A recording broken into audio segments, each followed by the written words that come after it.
Hey, look at this. We got a new Montero. I need to do a full fleet update. It's been a long time since I've done one, probably a year. But just real quick, we'll introduce you to the latest purchase. This is a 2004 Limited, and I purchased it from a fellow enthusiast, it was his daily. And the reason that he sold it is because you can see got in a little bit of an accident.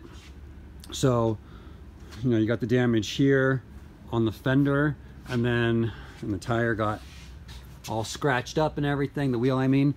And then of course the biggest damage is this passenger door doesn't close all the way. So, you know, water and bugs can get in and everything through here, and you can't open it because it gets crunched right there. So that is why he got rid of it.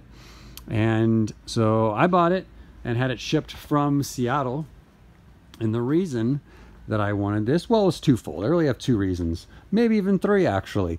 Number one is when I got into an accident in Yoshi, my 2005 Montero, it messed up the driver's side fender and I needed another one. So finding Montero body parts is not the easiest thing in the world. The fender, a lot of junkyards, they don't want to ship them because they're really big and it's just a pain for them. So I needed a new fender. So I principally bought this car to get this one piece. And I also need a hood. So mine has a little dent in it from that same accident as well. So maybe I'll swap the hoods between the vehicles and take that fender.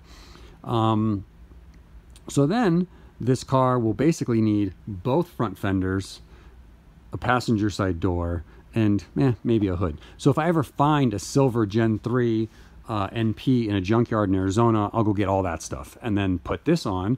And this vehicle mechanically is pretty sound, like it was the guy's daily. So maybe that's what I'll use it for. Maybe it'll be my daily.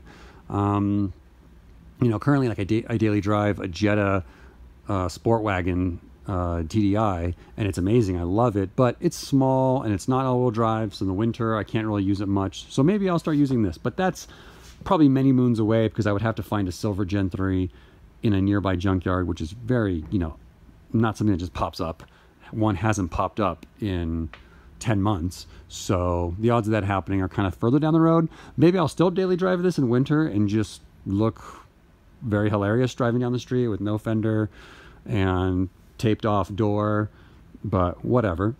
And then the other reason for this, so donor vehicle, possible daily, and the other reason is a Gen 3 test vehicle.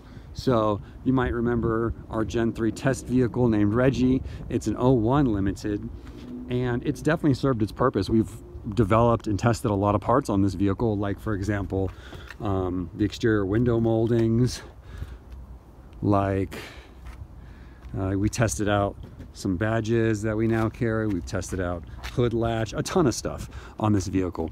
But it was originally from Chicago, and as you can see, it is a rust bucket.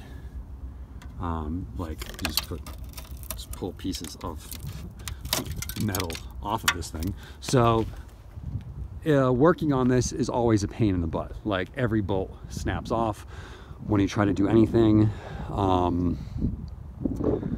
The rear brake lines were rusted through, so we just bypassed them. So this thing only has front brakes, and which is fine for getting it in and out of the shop and testing things. But like I said, it's not fun to work on. You can see like here when we took off this bumper, bolt snapped off.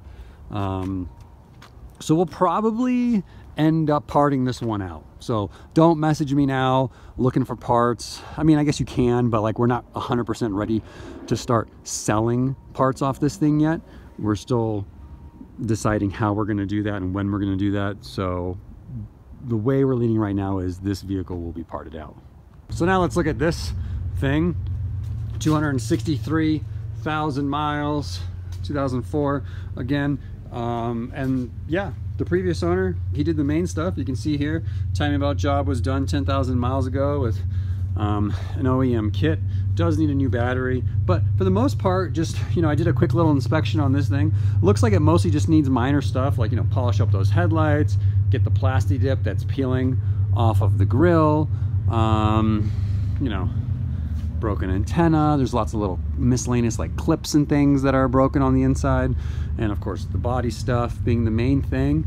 Let me just walk you around. Like, it's pretty clean, little tiny dent right there. Tires look really nice. Broken reflectors. Need some new taillight grommets. I think this is sticking out a little too far, maybe. Maybe put some new Montero decal on there, but I've been vacuuming it out. You can see pretty good. Need a new one of these. Need a cover there. This seat belt doesn't retract. So real minor stuff, like put a new handle on there. Most of the stuff is things that we just have in stock anyway, so it would take very 5 minutes to get all this stuff squared away. Show you the interior. Looks real nice. Let's see what's going on under here. Ooh, not too bad at all. Just the standard Gen 3 rip there, but on the top looks good, better than I was expecting. Got our handy dandy shower curtain there, protecting any leaks coming in from that door, but I'm about to cut that up and tape it on the outside of the door so it'll look real Beverly Hillbillies as I drive down the street. And oh, really interesting to note, no sunroof on this one, no moonroof. It's got the DVD player instead, which I've actually never owned a Gen 3 that doesn't have the moonroof option. Kind of rare, so I'm actually kind of excited to see that. And if I do use this as a daily, I know my kids will appreciate that. So, oh, I love these, by the way. How many of you guys, comment down below if you've had broken interior handles on your Gen 3. I've seen this a few times. Looks to be kind of common, but I definitely like the solution here. They're like, let's just run some drywall screws through it. No big deal. And yeah, it's actually pretty sturdy. So let me know if that's happened to you. Maybe that's a part we should look into carrying if it's common. So yeah, that is the new 2004. I don't know what I'm going to call this thing. It doesn't have a name yet. I'm sure I'll figure that out soon. My 5-year-old suggested, what did she say? Like Princess Unicorn or Sparkly Unicorn or something like that. But she already named the last 2004 that I had sparkles, so I don't think I'm going to let her name this one. Anyways, guys, I appreciate you. Thanks for watching.